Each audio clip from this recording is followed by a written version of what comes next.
back to the NASCAR Nationwide Series opener here at Daytona. Make sure to go to NASCAR.com for all your latest NASCAR information. Lights are out on the pace car, and Dale Jr. is our race leader right alongside Kevin Harvick with a 2007 winner here. Tony Stewart, who has won 4 out of the last 5. And right behind him, Brian Vickers. We got a report from Jamie a little during the break. Vickers said, hey, what happens if we go 3 green-white checkers? Do we have enough fuel? And there's some other teams that, if that really were to come into play, it might be a key factor. Yeah, they're thinking about it. They don't, right now, they're thinking about just going the distance. But, you know, they're thinking about the possibility of having to go the extra distance. Well, we're about to find out. Also, can Dale Earnhardt Jr. win again in the Nationwide Series? It would be his 6th in this series here at Daytona. Boy, what a boost that would be for his 2010. Oh, certainly would, but pretty interesting. The guys we've talked about the last couple of days that have won the last 8 are up there right now. There they are. Top 1, 2, and 3. Total of 26 cars on the lead lap. 12 cars are out of this race. Most of those in that 10-car pileup. Pace car getting ready to make the dive toward pit road. Dale Jr. has chosen the low inside line. Brings him to the stripe. Green flag is out. We're racing again here in Daytona with 32 laps to go.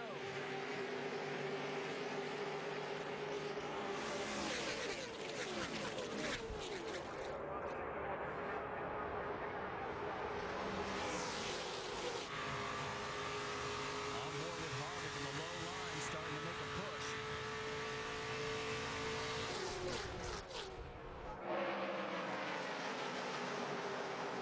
Just got word Brian Keselowski is going to get a pass-through penalty. He is 13th right now. He had a good run going. He passed before the start-finish line. Yeah, the problem is he got hung behind the 1 car, James Busher, who's having a problem on restarts. Didn't get going very good at all, and Brian just went around and got penalized for it. Oh, this is going to get interesting. Well, could see smoke jump up there in the outside line, trying to get a push from his car over there, Kevin Harvick.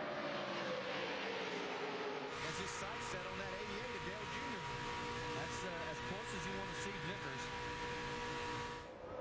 Can't get any closer than that. Junior right now is saying, okay, I've got mirrors full of everybody. This is where, as a leader, that you have to make the decision. You have to really be looking at which one of these lines might be moving quicker, and you want to get that push from that one. Carl's sort of moving backwards, and there's the bump coming from behind by Watch this. Here goes Stewart for the lead. Tony's got the low line and no help for Junior. So here we go with another lead change. And right behind him is his teammate, Kevin Harvick. Junior tucks into 3rd. Vickers is going to say, come on, Kyle, punch me again from behind and let's go. It will be our 15th different lead change between 11 leaders. This has been a great start to the 2010 campaign of the NASCAR Nationwide Series. We hope you've been with us. We've got 30 laps to go. Get the contact through the corner. We're at the bottom of the hour. If you're just tuning in, we will tell you that Danica Patrick was involved in the big one. Not her fault. She had nowhere to go, along with about 9 other cars. But this is the battle that we have going. As you can see, here comes smoke down low. Starting to see a lot more bump drafting now. These guys get a little bit racy. We're getting down inside of 30 laps to go. Here comes that outside lane now. Harvick's leading that outside group. Coming to the stripe, Tony Stewart's going to lead another lap. That is now his 12th lap led. Harvick has led the most today at 39. You see him 3 wide just behind here. You see Brendan Gaughan there in the middle. Not sure where Brendan wants to be by any stretch, but doesn't have much choice. Now he's trying to tuck in behind Kyle. Now we can see the momentum coming from that outside lane. Once again, just on the inside of Brendan. Oh, look out! Trouble. Oh, and upside down is Earnhardt. This is going to be a big speed behind in the way. The 33 of Harvick. Joey Logano involved. More cars still spinning in this multiple car crash.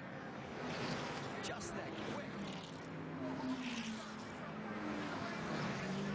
Window net is down. Oh, man, that car is just destroyed.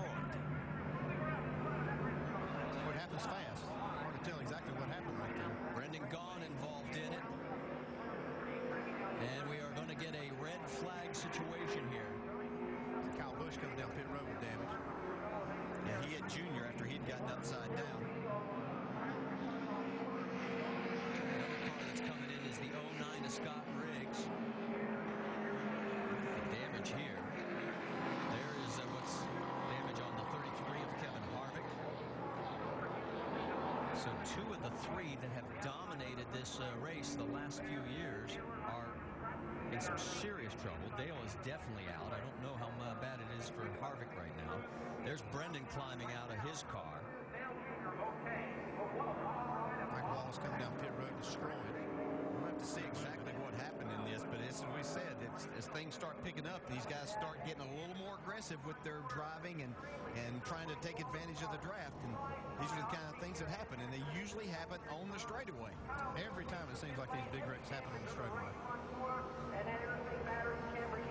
That's a great sign there to see him out of the car. That's a wild ride. And he's just looking at it and saying, man, What happened? that was a beautiful race car just a few moments ago. Jump now.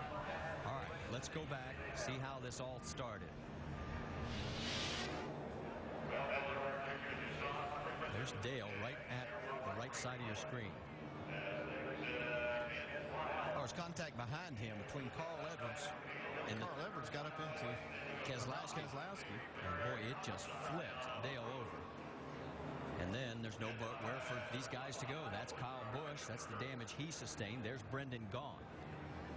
You got to wonder why Carl Edwards would make a move like that on the straightaway. Kind of made an abrupt move up to the outside lane there. I don't know if he thought he was clear. Yeah, sometimes you're moving over just to get against that car to try to slow that car down, that momentum, to where you can get your line moving a little bit quicker. And maybe he just misjudged that. It's happened before, but that's what these guys are trying to do, is just side draft and slow that car beside them down to where their line will move quicker. Greg Biffle also involved. Let's go on board. This is the view from Junior. That's where he just got turned. When you get hit in the right rear, there's nothing you can do. And, of course, the air automatically gets underneath that car right then. Let's see here. See Carl moving over.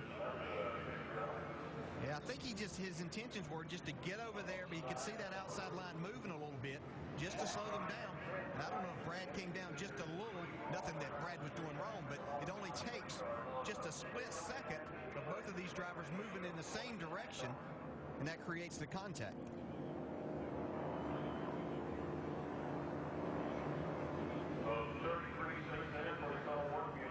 So the work continues. Let's go on board and just listen.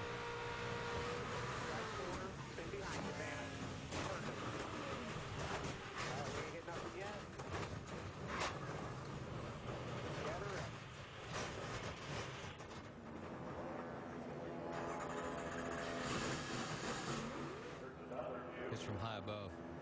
Yeah, Carl may have actually been trying to get in the outside lane there. It looked like he thought he just might have a hole. misjudged. He was trying to get in that hole before it closed up, but he misjudged the front of his car. You know, we've seen that a number of times down here this week in both the Cup Series and now in this series, where guys are misjudging just a little bit. And it only takes a little bit. Here it is in real time.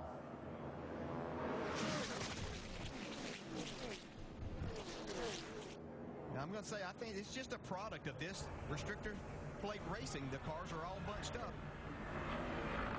Just misjudging by a few inches can create a situation just like this. If you were with us for Countdown, it was a really strong interview by Marty Smith with Dale Earnhardt Jr. and about the disappointment of last year and the high hopes for this year. And that's what's left of today's car. What does this do to his confidence? Well, his confidence still got to be high. He had a car good enough to win and probably thought he was going to win. But that's just one of those racing breaks. Our second 10-car crash, and you can see the list of those that are involved. There's the damage on Kyle's car. And looks like they have, they've got the sledgehammer out trying to get it away from the wheel well. We are under a red flag situation here at Daytona. Stay with us. We'll be right back.